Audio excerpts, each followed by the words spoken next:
What's up, everybody? October 28th, another episode of Stand Tall.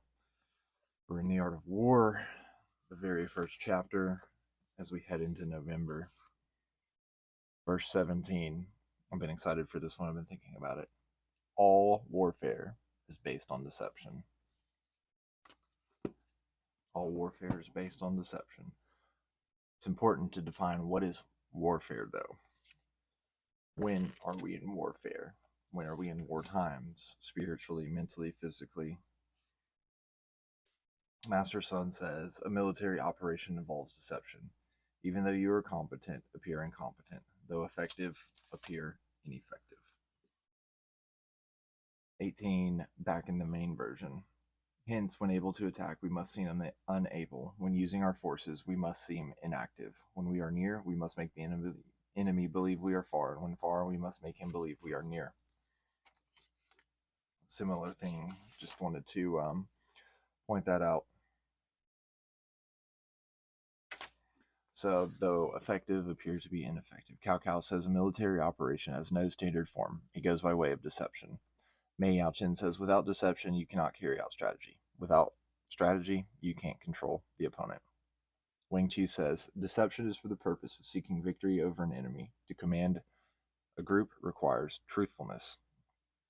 So I think that's important. Like, if you're going to work with your team, you have to be truthful. You can't be deceptive with your own crew, your own army, your own inner self. Don't deceive. The person that we lie to the most is the person in the mirror, right?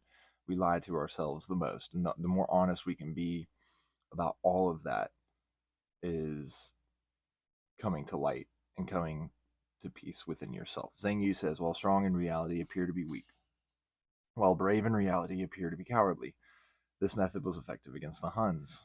Li Quan says that Li Quan told a story of how one of the generals of the Han dynasty rebelled and joined forces with the Huns. The emperor sent 10 scouts to observe them, and all reported that they could be effectively attacked. The emperor then sent one, Liu Jing, who reported that, on the contrary, the Huns could not be effectively attacked. When the emperor asked him why, he replied, when two countries are at a standoff, they should be flaunting their strengths. When I went, all I saw were feeble and elderly. Surely they are competent, yet appearing to be incompetent. So I consider it unfeasible to attack. The emperor was wroth. He punished Liu Jing for getting in his way, and personally set out with a large contingent. They were hemmed in by the Huns, however, and cut off from supplies for 7 days. This, concluded Li, is the meaning of an army appearing to be weak. Du Mu said that this is a matter of deceptively concealing your state. You should not let your opponent see what state you are in. If your enemy sees your condition, he will surely have a response. An example of this is when the Huns let the emissaries of Han only see the feeble and the old. Du Yu says, this means that when you are really competent and effective, you outwardly appear incompetent and ineffective, as to cause the enemy to be unprepared. Wang Chi says that when strong appear weak, brave appear fearful, orderly appear chaotic, full appear empty, wise appear foolish, many appear to be few, advancing appear to retreat, moving quickly appear to be slow, taking appear to leave, and in one place appear to be in another. Zhang Yu says that when you are going to do battle, make it seem as if you are retreating. When you are going to hasten, make it seem as if you are relaxing. So I think that, wow, that's like a lot of different interpretations of like what deception means, especially in warfare. I mean, the inner turmoil of everyday life can be considered warfare. And I think it is important to define what warfare is, because he does say, like, in order to be an effective leader, you have to be truthful with those that you're trying to lead, because as soon as they find out about the deception, or if they have been deceived in some manner, they will lose their will to fight, which we learn in later chapters. Let's hop on over to the Daily Stoic, October 28th. This book is by Ryan Holiday and Stephen Hanselman. October 28th, we were made for each other. You'll more quickly find an earthly thing kept from the earth than you will a person cut off from other human beings. Marcus Aurelius, Meditations 9.9.3.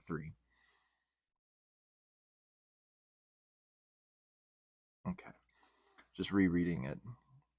You'll more quickly find an earthly thing kept from the earth than you will a person cut off from other human beings. Naturally, Marcus Aurelius and the rest of the Stoics were not familiar with Newtonian physics, but they knew that what went up must come down. That's the analogy he's using here. Our mutual interdependence with our fellow human beings is stronger than the law of gravity. the truth is you get much further in life in these alliances, right? That's why it's important not to be deceptive to those that you're allying with, is because mutual interdependence with our fellow human beings is stronger than gravity, okay? Stronger than the law of gravity, which is a very gravitas statement to make. Okay, I'm going to stop. Okay. Philosophy attracts introverts. The study of human nature can make you aware of other people's faults and can breed contempt for others. So do struggle and difficulty. So do struggle and difficulty. They isolate us from the world. But none of struggle and difficulty isolate us from the world. It's very interesting when you think about how much struggle and difficulty is placed in front of us daily on certain news sources, on Facebook, on Instagram, I mean, depending on who you follow, I guess, but like struggle and difficulty isolate us from the world. If everything's a struggle bus and everything's difficult, we're isolated. And that's just the fact of the matter of what he's saying here. I think that's just important to be aware of. But none of that changes that we are, as Aristotle put it, social animals. We need each other. We must be there for each other. We must take care of each other and to allow others to care for us in return. To pretend otherwise is to violate our nature, to be more or less than what it means to be human being. We're social animals. We need each other, our interdependence. And I think that that's why the study of the art of war, in line with the Daily Stoic, shows us that, like, whether it's the army of our emotions or like the army of our team at work or the actual army that we're enlisted in, we need each other.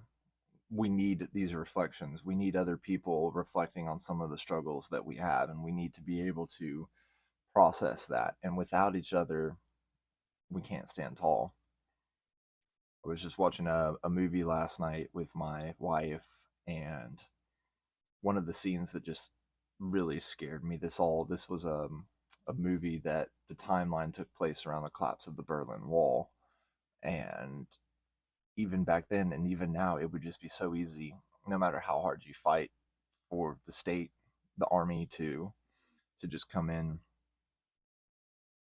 and take you if you're a dissenter.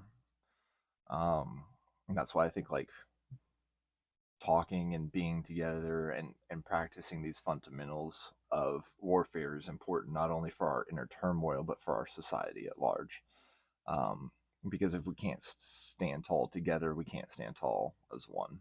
So we'll see you guys on the next one. Thanks for tuning in.